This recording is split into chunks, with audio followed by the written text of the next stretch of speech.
Hello everyone. Today's poem is Daya, Changwu, a Daya poem from the Book of Songs. This poem is about the war, praising the powerful, the mighty Lord, and the brilliant, brave army of the Zhou dynasty. So this is a very typical type in the Book of Songs in Daya and Xiaoya both. And the title Changwu is a little bit special because normally the title in the Book of Songs is from the first sentence. So just pick one or two character from the first sentence in the poem and then make it as the title of that poem. And this poem actually is quite different. The title was created rather than selected from the poem itself. Chang means something constant, something normal, or something as a principle. So that's a very basic philosophy in the ancient Chinese time. So the ancient Chinese philosophy is they think that the universe is running with its own ways so which means the constant way. So everything, the weather, the time, the creatures, they all grows and all they involves in a regular way. But sometimes the heaven doesn't behave or doesn't serve the nature well, so some disaster happens. So that means 无常. So you should make sure the concept, what is 常, constant or regular. 常武, wu means the armor, the weapon, the war or military force. So constant military force. So basically, that's not a good title or not a good sign for the country in the ancient Chinese philosophy, because they believe that too much war for a country is a huge disaster. Very likely the country will be ruined or totally collapsed. So this title, basically, from my personal view, I think it reflected that at the very end of the West Zhou period, the political situation is not very good. The country became weaker and weaker. So the king need to have a lot of wars to prove that he was powerful, he was brave. But actually, it's the very, very clear sign that the country is weak. The Zhou dynasty is weak, very weak. And from the chronicle history book, 竹书纪年, we can find some of the signs of that. This king, we can see a lot of the names in this poem, and we are very clear, we are very confident that this poem is about Xuan Wang, King Xuan, and his father basically is in a very, very weak time, and his father was driven out of his throne by the state's people, and thus there are 13 years that the throne or the king, there's no king in this country for the Zhou dynasty. And after his father died, the King Xuan ascended the throne, became the king of the Zhou dynasty again. So the Zhou dynasty have a king again. King Xuan was almost killed when he was the prince when his father was driven out by the mad state's people.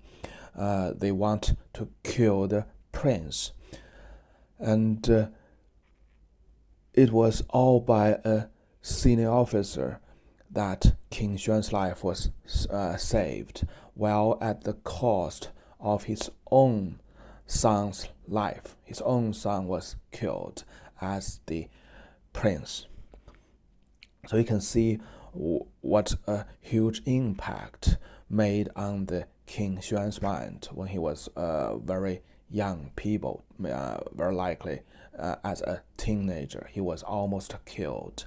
His father was driven out by the state's people because the public think the king don't behave, don't rule the country very well. They lead a very, very bad life. So at the early stage, or even till the middle stage of the King Wen's ruling, he was quite diligent. He wanted to restore the order of the country and make the people have a better life. And it looks he has made some efforts and he achieved something. And he has a lot of wars. So finally, the country became weaker and weaker again. And King Xuan had ruled the country for 46 years. And after 13 years of his death, the West Zhou dynasty collapsed. The capital invaded and destroyed. And thus, the Chinese history entered to a next stage, the East Zhou dynasty. Basically, it's a collective effort of the last three kings that make the country weaker and weaker, poor and poor, and finally collapse. And King Xuan contributes the negative efforts the most because he ruled, the time of his ruling almost is more than 2/3 of the last three kings period. And we have a lot of the records that the King Xuan has announced a lot of wars, and many poems in the Book of Songs is about the wars in this period, in the period of the King Xuan's time. So too much wars is definitely a key factor that make the country poor and poor, weaker and weaker. So this is a huge contrast to this poem, to the title of this poem, Constant War. The Constant War, 长武, the title actually in this poem is a very, very positive feelings, positive meanings.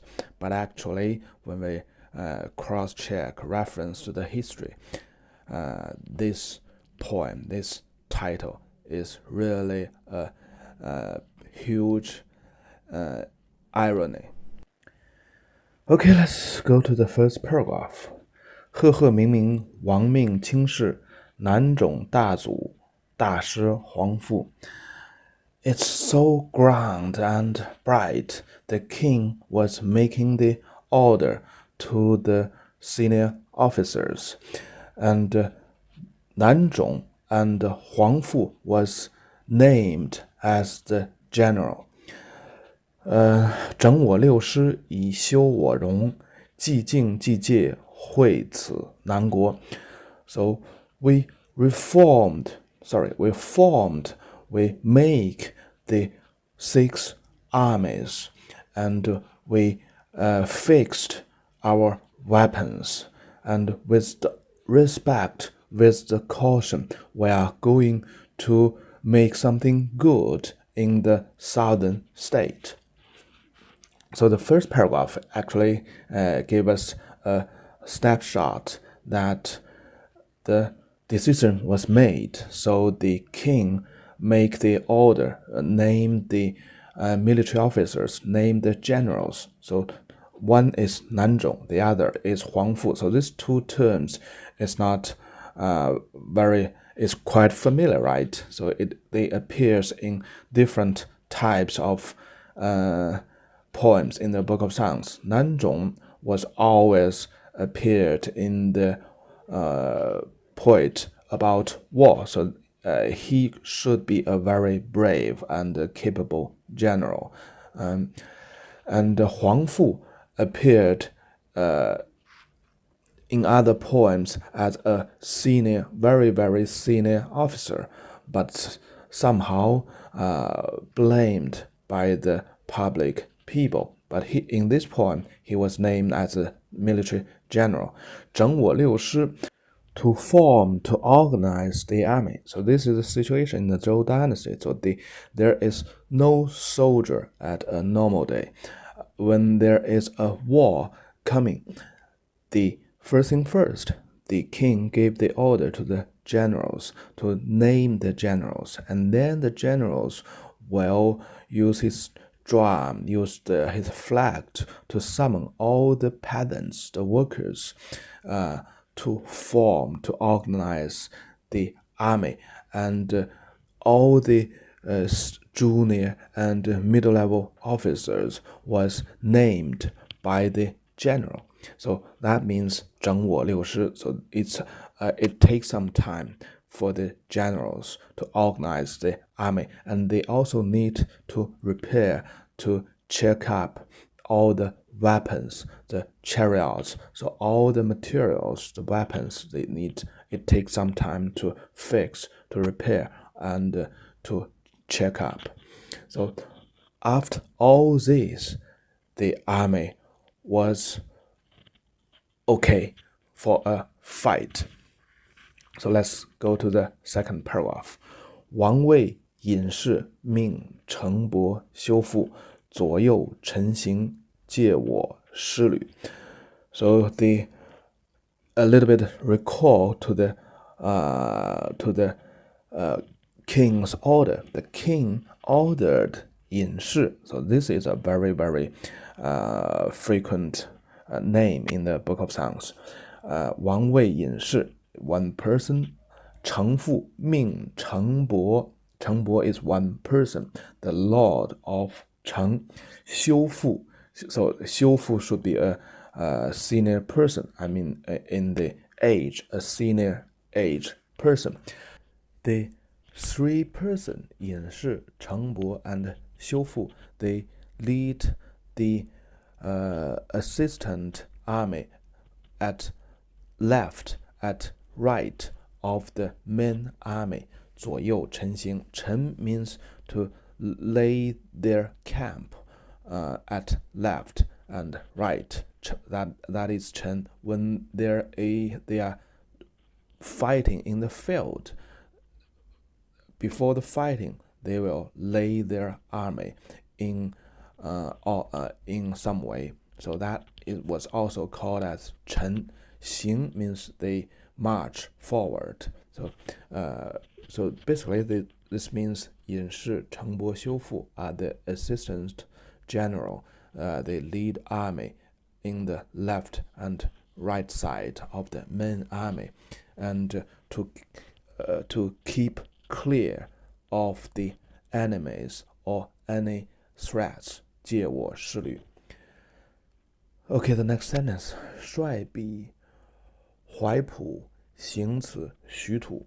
So they go along the bank of the Huai River. So here it points out where they are heading to, or which south states they are heading to. Because in the first paragraph they said we'll do something good in the south state. 行此徐土. Xu, the earth of Xu country. So that's the south state. Xing means to visit, to pay a visit. So you can see the terms they used is very, very nice or gentle, to do something good to the south country, to pay a visit to the south country. So what do you do to pay a visit with 6 armies? 不留不处，三世就绪.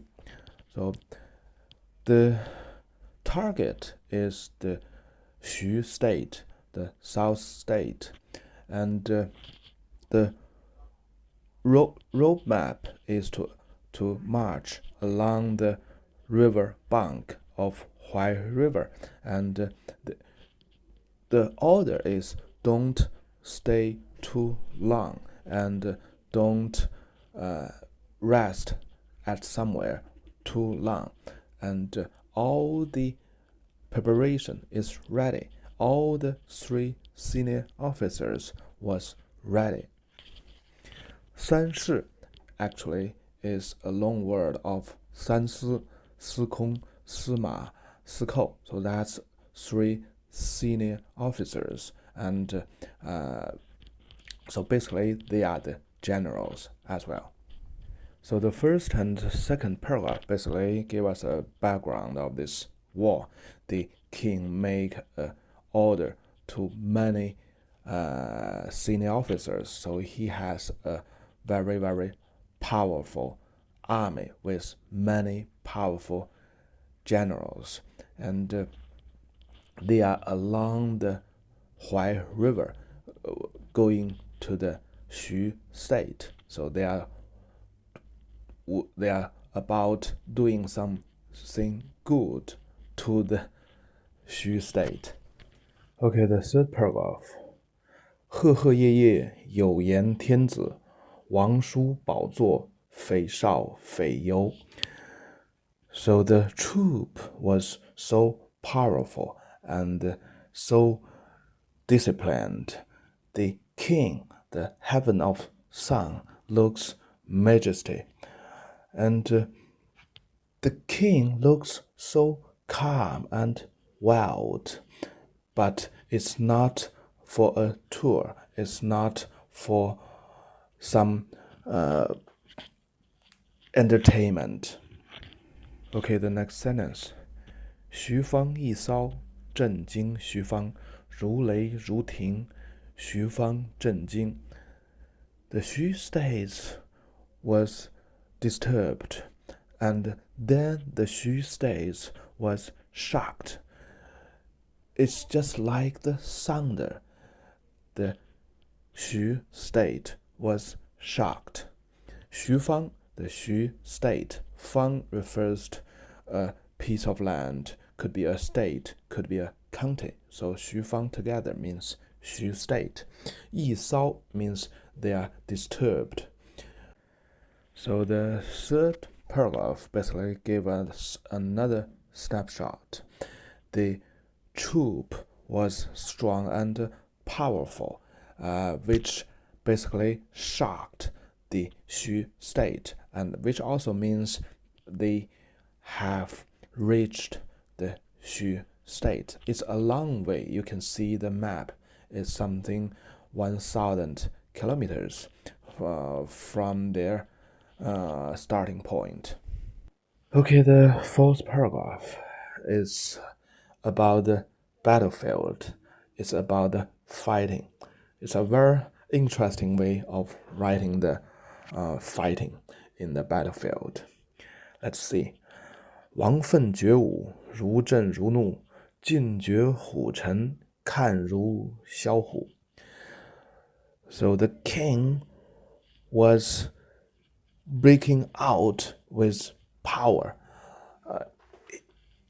like the thunder, like a fury, and his generals rush forward like a tiger, and they shout like the wild tiger.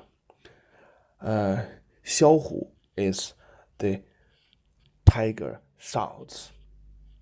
Hu Chen, it describes that his generals, his officers, is just like the tiger. Okay, next sentence. 扑敦怀奔，仍之仇虏.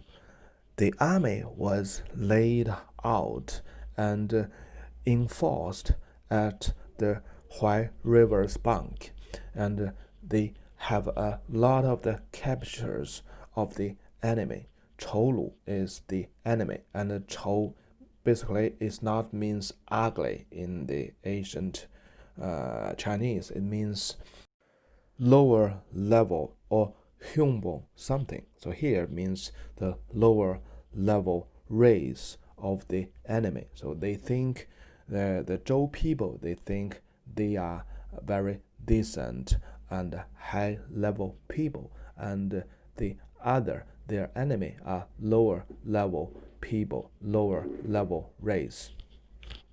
Okay, the next sentence. 皆比怀朴王师之所. So the king's army is just blocked the battlefield, block the river bound of Huai. So which means they don't let a single enemy flee out of this battlefield. They just 截比 截 means cut down or break something, block something. So they just block the whole battlefield, not let a single enemy flee. So it's a very, very interesting description of the fightings. So it just gave us some of the snapshot. When they marching forward, they shouting like the tiger, and they laid their army nicely in the battlefield first, and then they invade the army and capture a lot of the soldiers, and don't let a single enemy flee. Okay, the fifth paragraph. 王师滩滩如飞如汉，如江如汉. So the king's army was so many, and they just like the birds flying. They like the river flow.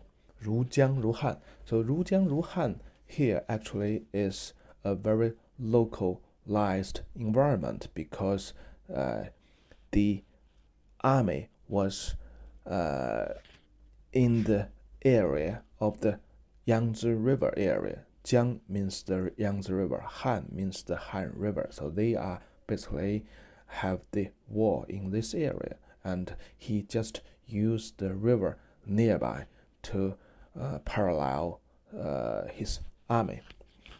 如山之包，如川之流. So it's also about the army. His army is just like small hills, the trees on the small hills, and it's just like the river flow. So it's all is a description about the army, about the troop. 绵绵奕奕，不测不克，卓征虚国. So the army was long and wide.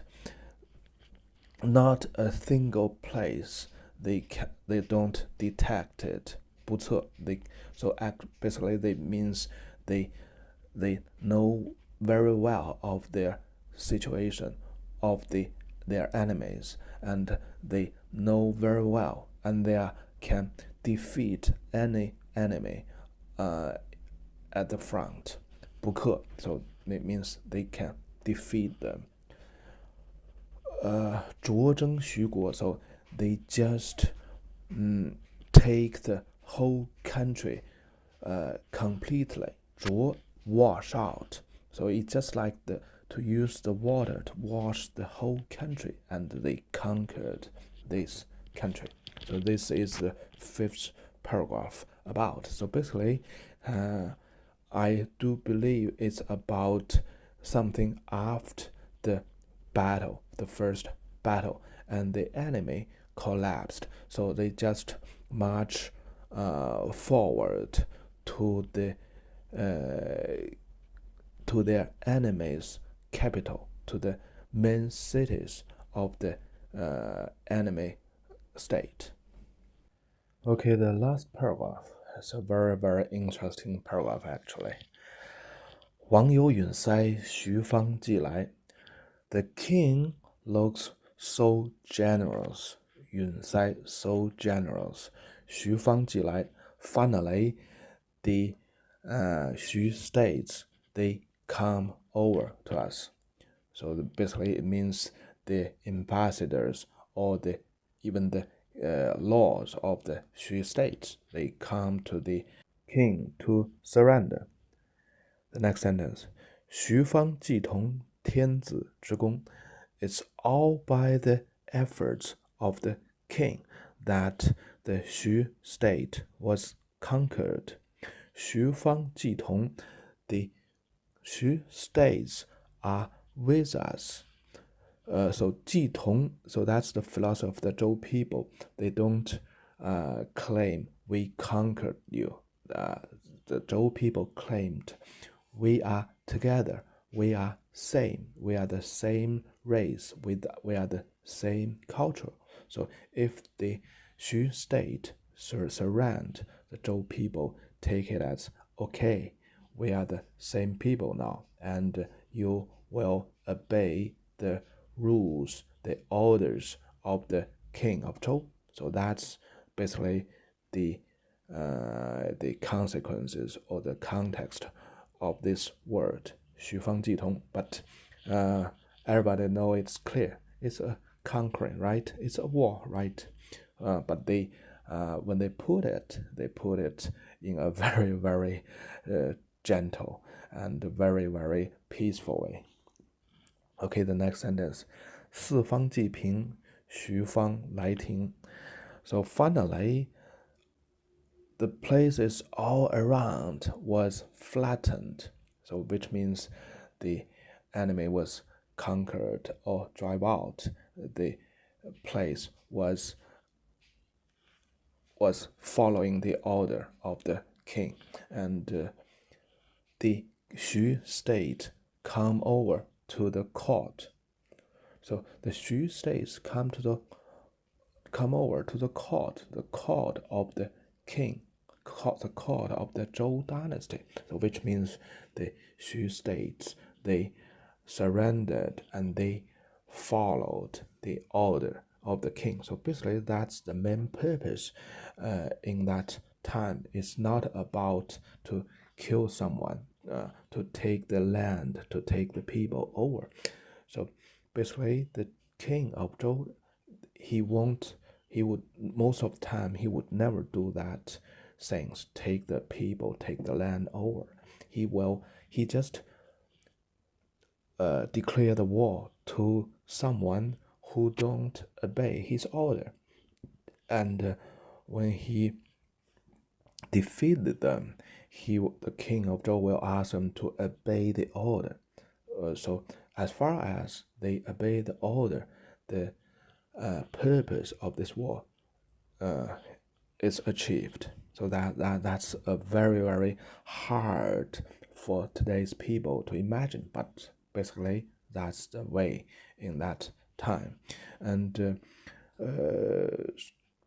it's not so accurate, but basically the saying is, when the Zhou dynasty was founded, there are some 1,300 states in this country. So you can imagine, if the Zhou king wants to take the land, he cannot handle that. He just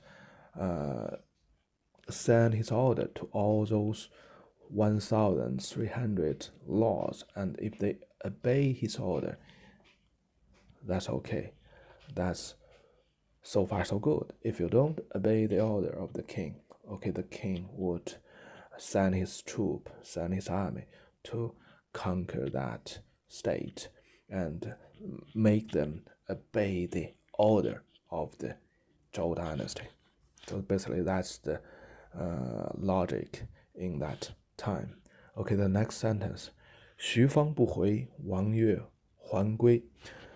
So the king said, okay, now the war is over. You obeyed, you are under my order. That's okay. You can go back to your home, go back to your city. And the Xu state said, okay, I won't go back.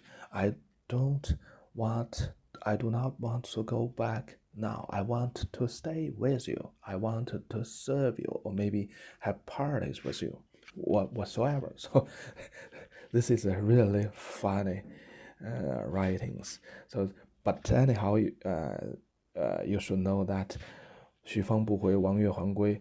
The king said, okay, go back to your place, go back to your city. And the Xu state said, okay, I would rather to stay with you. I won't go back.